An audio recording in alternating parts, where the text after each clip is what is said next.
Hello guys, स्वागत है आप लोगों को और एक नए एपिसोड के अंदर। इस एपिसोड के शुरू में दिखाया जाता है जो चींटिया है वो कीजिंग की टेंटिकल को पकड़ लेता है। इसके वजह से कीजिंग को भी दर्द होने लगता है और उसके बाद देखते हैं कि जो कीजिंग है वो अपने टेंटिकल को छोड़कर वहीं से भागने लगता है। और उसके थोड़ी देर जाने के बाद कीजिंग वहाँ पर रोकते हुए अपने मन के अंदर सोचता है कि और अब मेरा बारी है अटैक करने का और देखता हूँ कि तुम मारते हो या नहीं। अपने कमर तोड़ने के बाद अपने मन के अंदर सोचने के बाद कीजिंग अपने वीकनेस अटैक कर देता है उस चींटी के ऊपर। कीजिंग उस चींटी के ऊपर बहुत ही ज़्यादा अटैक करता है, लेकिन उस अटैक का कोई भी इफेक्टिव नहीं हो रहा है उस चींटी के ऊपर। उस चींटी के ऊपर अटैक काम ना करते हुए देखने के बाद कीजिंग पूरी तरह से घबरा जाता है और कहता है कि ताकि इसकी डिफेंस को भी ब्रेक नहीं कर पा रहा हूँ तो फिर मैं कैसे खेलूँगा इसे। अगर मेरे नॉर्मल अटैक को काम नहीं कर सकता है तो फिर मैं अपने स्किल को यूज़ करूँगा। के बाद कीजिंग अपने पैरासिटिज्म स्किल को यूज करता है उस चींटी के ऊपर। कीजिंग के अटैक के वजह से वो चींटी कीजिंग को पूरी तरह से वहाँ पर घुमाने लगता है और उसके बाद वो एंड कीजिंग को लेकर वहाँ से भागने लगता है। जो पैरासिटिज्म प्रोसेस के दौरान है वो एचपी रिकवर हो जाएगा। सक्सेसफुल होने के बाद जो पैरासिटिज्म बॉडी है वो खुद की बॉडी मारने लगेगा। ये स्किल सेम है, इग्नोर कर सकता है डिफेंस को और मुझे और कुछ देर ट्राई करना चाहिए। ये कहने के बाद देखते हैं जो कीजिंग है उस एंड को कंट्रोल करने लगता है धीरे धीरे और उसके बाद देखते हैं जो उस एंड के ऊपर से कंट्रोल हट जाता है। इसके वजह से सिस्टम से नोटिफिकेशन आता है कि और कहता है आपके ओपोनेंट के जो बैटलिटी है वो बहुत ही ज़्यादा है, इसकी वजह से जो पैरासिटिज्म है वो फेल हो चुका है। कीजिंग जो है वो आपने नीचे से जो बैटलिटी कम है उसको कंट्रोल कर सकते हैं, उसके ऊपर एनिमी को कंट्रोल नहीं कर सकता। कीजिंग की हरकत को देखने के बाद उस एंड को भी गुस्सा आ जाता है। यह देखने के बाद कीजिंग वहाँ पर घबरा जाता है और उसके बाद वो एंड कीजिंग के ऊपर अटैक कर देता है। इसके वजह से कीजिंग बहुत ही ज़्यादा दर्द से चिल्लाने लगता है और देखते हैं जो कीजिंग है उसे पॉइजन दिया गया है। और इसके बाद कीजिंग अपने मन के अंदर सोचने लगता है कि मैंने जैसा कि एक्सपेक्ट किया हूँ ये काम नहीं किया। जो मेरे बॉडी के एट्रीब्यूट है वो बहुत ही ज़्यादा लो है और इसका कंपेंसेशन ये हेवन डिफाइंग स्किल के साथ किया गया है। यहाँ तक कि जो हेवन डिफाइंग है ये इसका कोई भी यूज़ नहीं है और मैं अपनी लाइफ को खो देने वाला हूँ इस एंड की जैसे। और मुझे पता नहीं है कि मेरा रिजेक्शन पॉइंट कहाँ पर है। कीजिंग के इतना कहने के बाद उसको याद आता है लाइफ फोर्स के बारे में। यह कहने के बाद कीजिंग अपने मन के अंदर सोचता है कि सीगल के ऊपर एक पैरासाइट बना सकता हूँ, जैसे कि ये एक ऑर्नामेंटल क्रिएचर है जैसे मैंने इस एंड के ऊपर पैरासाइट नहीं कर पाया क्योंकि ये एक ट्रू मॉन्स्टर है और इसके जो बाकी एट्रीब्यूट और लेवल जो है वो मुझे सरपास कर रहा है। अगर मैं सब्जेक्ट के रूप पर पैरासाइटिज्म करूँ एक डेड क्रिएचर के ऊपर, कुछ फंजी है कंट्रोल कर सकता है बॉडीज को पैरासिटिज्म इंसेक्ट और कंप्लीट कर सकते हैं खुद के रिप्रोडक्शन को। मेरा बॉडी जो है वो कमजोर जेलीफिश है और उसका खुद का रास्ता है सरवाइव करने का। इतना कहने के बाद कीजिंग अपने उस टेंटिकल को मरे हुए एंड के सिर पर घुसाने लगता और उसके बाद कीजिंग जो है वो मरे हुए एंड के पास जाने लगता है बहुत ही तेजी से। और उसके बाद देखते हैं जो कीजिंग है उस मरे हुए एंड को कंट्रोल कर लेता है। ये देखने के बाद कहता है कि ये तो काम कर गया।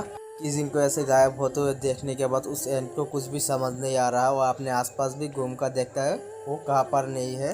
और उसके बाद कीजिंग को देखते हैं जो उस एंड से छुपते हुए अपने मन के अंदर कहने लगता है कि यहाँ तक कि जो पैरासिटिज्म है ये सक्सेसफुल हो चुका है और मुझे पता नहीं है कि अगर मैं डिस्कवर हो जाऊँ तो। कीजिंग अपने सामने देखता है जो जिंदा एंड है वो उसके पास ही आ रहा था।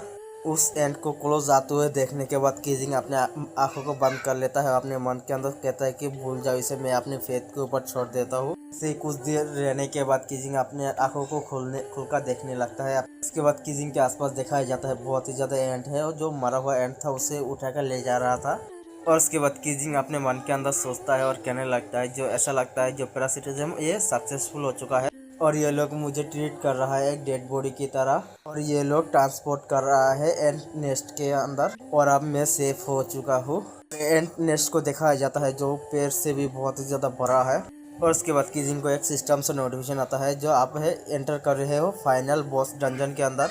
नोटिफिकेशन देखने के बाद कीजिंग भी घबरा जाता है। सिस्टम से और एक नोटिफिकेशन आता है और कहता है कि ये कांग्रेचुलेशन प्लेयर कीजिंग, पहले हो जो डिस्कवर किया है और एंटर कर रहे हो फाइनल बॉस डंजन के अंदर की शिप विलेज के ने ट्रिगर कर दिया है टास्क को जो बॉय स्टोरी है, और एक नोटिफिकेशन आता है और कहने लगता है कॉन्ग्रेचुलेशन, आपको एक क्वेस्ट आइटम मिला है जो है बॉय डिगर। उसके बाद कीजिंग कहने लगता है कि मैं यहाँ तक जो प्रीवियस रिवॉर्ड है उससे भी नहीं देखा, मुझे नीचे उतार दो, मैं मॉब्स को हरा नहीं सकता, मैं हेडबट देकर बॉस को मार दूं।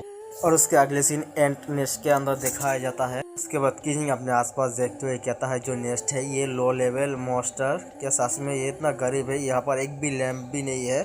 ये कहने के बाद किंग अपने इन्वेंटरी को ओपन करता है। किंग अपने इन्वेंटरी को चेक करते हुए कहता है कि जो रिवॉर्ड है वो 1000 है, इतना भी बुरा नहीं, कि जो प्राइस है हेलमेट का वो 19,000 है। और मैं होप करता हूँ जो मेरा मदर को इसके बारे में बहुत ही देर से पता चले, मैंने 10 हुआ के ऊपर छोड़ दिया है कि जो वो मुझे पैसे दे।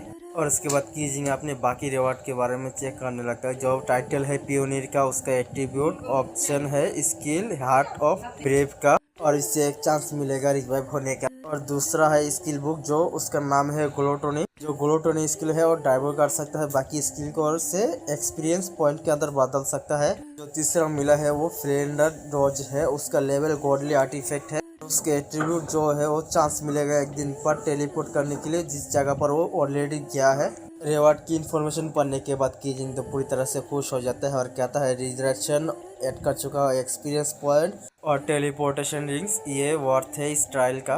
उसके बाद सिस्टम से दो नोटिफिकेशन आता है और उनमें से कहता है जो क्वेस्ट पियोनियर है उसका प्रोग्रेस 0 पर है। जो क्वेस्ट का डिस्क्रिप्शन है वो अननोन है और उसका हिंट है क्या तुमने सुना है स्टोन का हार्ट बीट। और दूसरा क्वेस्ट है जो बॉय स्टोरी, इसका प्रोग्रेस भी 0 है। क्वेस्ट का डिस्क्रिप्शन है जो विलेज चीफ है वो जानना चाहता है उस लड़के के बारे में, तुम्हें जाना होगा विलेज चीफ के पास और तुम जो चाहोगे वो तुम्हें मिलेगा। और इसका हिंट है तुमने ओपन किया है क्वेस्ट आइटम को जो है बॉय डिगर। सिस्टम के नोटिफिकेशन देखने के बाद कीजिंग कहने लगता है कि तो बहुत ही ज़्यादा बातें है और मैं इसे रीड करना नहीं चाहता, इसे क्लियर कर दो। उसके बाद कीजिंग अपनी स्किल बुक को एक्टिव करने लगता है और इसके बाद कीजिंग अपने ग्लूटोनी स्किल को एक्टिव करने लगता है। ग्लूटोनी स्किल को एक्टिव करने के बाद उसके आसपास बहुत ही ज़्यादा ब्लैक फॉग आ चुका है। जो ब्लैक फॉग है वो एक अजीब सा फॉग ले लेता है। ये देखने के बाद कीजिंग को कुछ भी समझ नहीं आता और कीजिंग कहने लगता है कि आखिरकार ये क्या है। और देखते हैं कि जो कीजिंग का सिर है वो ग्लो करने लगता है, इसकी वजह से कीजिंग भी घबरा जाता है और कीजिंग का जो पैरासिटिज्म स्किल है वो एक्टिव हो जाता है। कीजिंग के सिर से जो सफेद सा बॉल निकला हो जो ब्लैक फॉग है वो खाने लगता है। ये देखने के बाद कीजिंग कहता है कि तू इसे नहीं खा सकता, तू अपना मुंह बंद कर ले। और उसके बाद कीजिंग और एक सफ़ेद बॉल को देखता है। ये देखने के बाद कहने लगता है कि ये तो वही एंड का स्किल है जो मैंने पैरासाइटेड किया है। और उसके बाद कीजिंग कहने लगता है कि ग्लूटोनी डाइवर कर लो ये trace amount of fire poison को। असल में जो ब्लैक कलर का फॉग है ये एक ग्लूटोनी का स्किल का ही एक पार्ट है। ये सुनने के बाद जो ग्लूटोनी है वो फायर पॉइजन को खा लेता है और फायर पॉइजन की ट्रेस को खाने की वजह से कीजिंग भी लेवल 2 के अंदर पहुंच गया है। लेवल होते हुए देखने के बाद कीजिंग अपने मन के अंदर सोचता है जो मेरा स्किल है पैरासिटिज्म बॉडी क्या इसे डाइवर कर सकता है। और उसके बाद कीजिंग खुश होते हुए कहने लगता है कि आखिरकार ये जगह मेरे ट्रेनिंग ग्राउंड होने वाला है। और उसके बाद कीजिंग जो जिंदा एंड है उसके ऊपर अटैक कर देता है। कीजिंग ने जो अटैक किया है उस अटैक का कोई भी असर नहीं हुआ है उस एंड के ऊपर, और उस एंड भी पीछे घूमकर देखने लगता है कि इसने उसके सिर पर अटैक किया है। उसके बाद कीजिंग अपने अटैक के असर ना होते हुए देखने के बाद अपने मन के अंदर सोचते हुए कहता है कि हमारा डिफेंस तोड़ नहीं सकता, तुम एरोगेंट हो रहे हो, रुको ज़रा, जब मैं कुछ और लेवल अपग्रेड कर लूँगा तब उसके बाद तुम लोग मुझे मदर करके बुलाने वाले हो। और उसके बाद बाकी सभी एंड कीजिंग को अंदर लेकर आ चुका है और उसके बाद कीजिंग को लेकर जो मरे हुए एंड है उन सभी जगह पर लेकर आ चुका है। और जो एंड है कीजिंग को एक तरफ फेंक देता है और कीजिंग अंदर आने के बाद बहुत ही ज़्यादा खुश हो जाता है।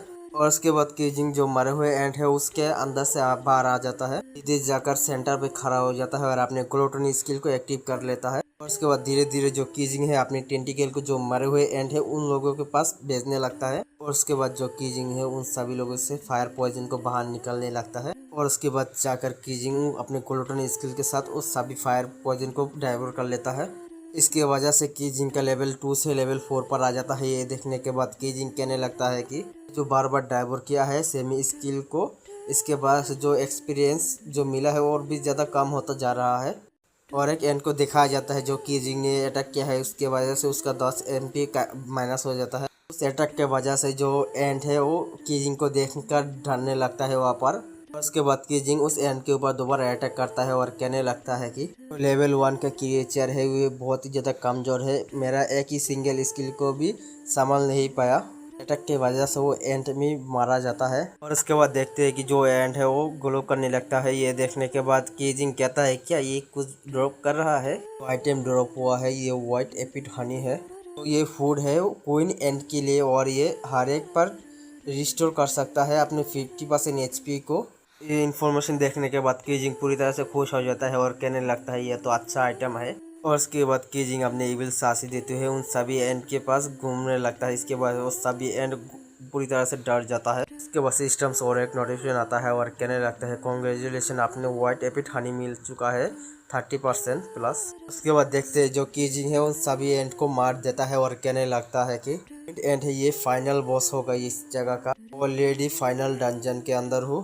बड़े मॉन्स्टर के ऊपर नजर ना देने के कोई भी कारण नहीं है। और उसके बाद सीन सीधा और एक एंट मॉन्स्टर के ऊपर आ जाता है जो उसके हाथों पर व्हाइट एपिड हनी है। वो एंट सीधा अपने सामने रख देता है व्हाइट एपिड हनी को और एक बड़े से हाथ को दिखाया जाता है जो व्हाइट एपिड हनी को पकड़ने के लिए जा रहा है। जो बड़ा हाथ है वो एंट के साथ साथ व्हाइट एपिड हनी को भी ले लेता है। उसके बाद देखा जाता है वो एक मॉन्स्टर है बहुत ही बड़ा, उसका फेस ठीक से दिखाई नहीं दे रहा है और उस एंट को भी खाने लगता है। इसी के साथ ये एपिसोड यहीं पर ही ख़त्म हो जाता है। अगर आप लोग चैनल पर नए हो तो सब्सक्राइब कर देना और बेल नोटिफिकेशन ऑन कर देना परवर्ती वीडियो के लिए।